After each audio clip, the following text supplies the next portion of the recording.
Hello, guys, and welcome back to Joe's Ventures. And today we've got, of course, another month, another dev diary for Prehistoric Kingdom. You can see we've got one for April 2023. So let's have a look at what's going on here. So this is a shorter one, but we're just gonna get right into it and talk about it because there's some pretty exciting stuff, even though it is a shorter one. So let's have a look. So, welcome to April's development update. With the recent release of Update 7, the game has officially been in early access for 1 year. So it hasn't felt that long, but it's been a year. It's really interesting to see that we've come so far and still got a long way to go, but really awesome. Over the last 12 months, we've seen so many amazing community creations, parks, and screenshots that continue to blow us away. From gigantic starships to custom prehistoric flora, your boundless creativity shows no end. Happy anniversary, PK. So, yeah, really awesome to see all that. The previous update introduced an expanded power system, new modules, including like a shop, biome presets, and a lot of fantastic terrain-related quality of life changes. So you can see that in the patch notes for Update 7. So, a very recent update, only came out a little while ago. For the remainder of the short blog post, we'll be providing some key information on what you can expect for the next update for Prehistoric Kingdom. So, state of development shows where we're at. So, I think I'll just use this because my mouse is being a bit weird. Here we are. Where we're at. The public roadmap Trello has been updated to better reflect our internal goals.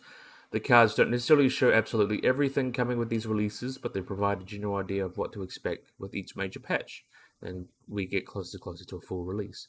The next big patch, Update 8, includes a technical overhaul of the animals, reworking their locomotion and development back end to support further behaviors in the future, such as hunting, combat, and breeding. This has been a big job. Not only as these new foundations need to be finished, but all of our existing animal needs to be on this old system ripped out and replaced. So it's pretty big. For this reason, we're expecting Update 8 to come mid to late June.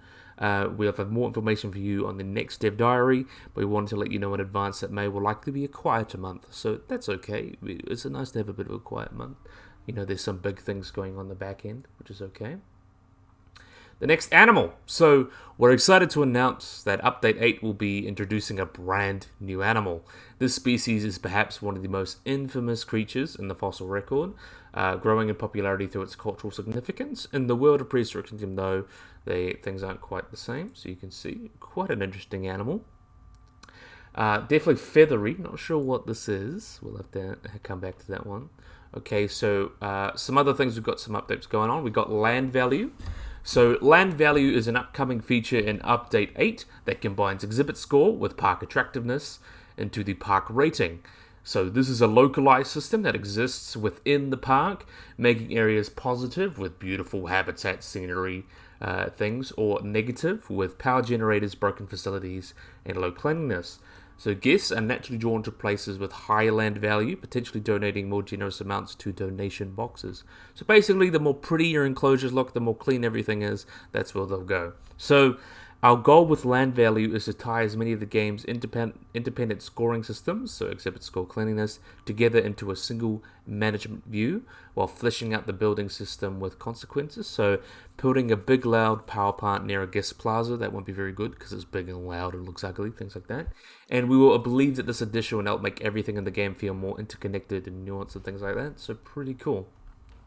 Back to animals, we've got a really cool one here. So, genetic mutations. So, genetic mutations will finally be making an appearance in Update 8. So, they're procedural in nature, and we've continued to develop and curate the look of our mutations that include new features such as eye coloring to more accurately capture the essence of this natural phenomenon. So, an animal's rating system will be included alongside mutations to add further value to albino, melanistic, and leucistic specimens. It'd be cool if they expanded it and had like heuristic specimens where they're quite reddish and things like that. Yeah, we can see it here on the mammoth. We have an albino mammoth with like almost like purple eyes going on. But yeah, it looks really nice. We've got the albino there, and we got this kind of piebald, melanistic saber-toothed cat. Really awesome. Nice to see that. So, what's in the pipeline? So, in our final piece of news, we'd like to leave you with teasers of animals coming later in update 1.9. So, we're getting lots of teasers today. As stated in a few blog posts now, the team has some truly great creatures on the roster for this year. So, really, really awesome. So, the next update, so update 9. So, since they're not coming in the next update, we obviously don't want to give too much away, but we know how much you love to speculate. We've got a sneaking suspicion that for quite a few of you will be pleased. Stay tuned. So we've got here a very interesting animal, another dinosaur or something reptilian by the seams, by the looks of it. You see these wonderful scale detail and kind of the osteoderms, or you could say the scoots going along down the back. Really, really beautiful. This one a little bit more smoother. We can see a lot of those wrinkles. I like the hexagonal scales and all that. Really, really awesome. And nice pattern. I like it because like the orange and the dark brown kind of go well together. And this one's quite a nice color. This looks really, really nice. I love that blue. I'm not normally a big fan of blue on dinosaurs, but I think this has come out rather nice. And then it like goes into that green. Quite nice bright colors with all these like random black patterns and dots and spots and things like that. So that's really, really awesome. It has come out rather nicely. So really, really cool. So that's 4 species teas. So the next one is going to be this one, this feathery animal. And the next couple are going to be very, very scaly, as you can kind of see there. So really, really cool.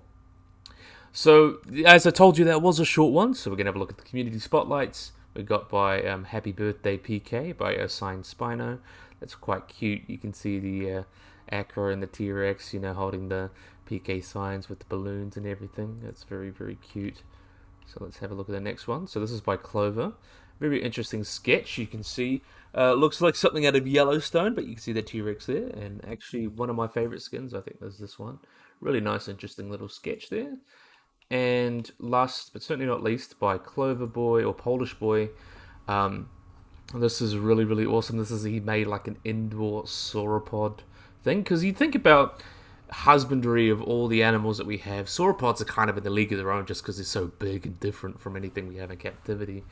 So it's really awesome that they came up with this really cool, like sort of sunken indoor kind of like house, so they can bring them in from bad weather or isolate them as necessary. So I think that really adds a lot of cool aspects to the zoo, like because a lot of zoos will have indoor enclosures for the animals just to get them out of the weather or isolate them, like giraffe houses, elephant houses, things like that. So it's fitting that you'd give it to big animals like that. So I think this is a really cool design as well. It looks really naturalistic and just really interesting. Definitely has come out wonderfully. So really, really cool. So yeah, thank you for reading April's Dev Diary. We'll be back next month to give you a status report on the next update for Prehistoric Kingdom.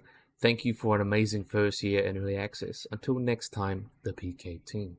So, yeah, I think this came out wonderfully. Really nice little devlog. A couple things that have been updated, but a shorter one, but that's okay. So, yeah, there's not much I really think I can add to that other than what's been said. So, yeah, I really, really, really hope you guys have enjoyed this video. Hope you guys like and subscribe. Always remember to get the little bell icon to get notified when I upload anything. So, yeah, I hope you guys enjoyed this video. Hope you guys like and subscribe, and bye-bye.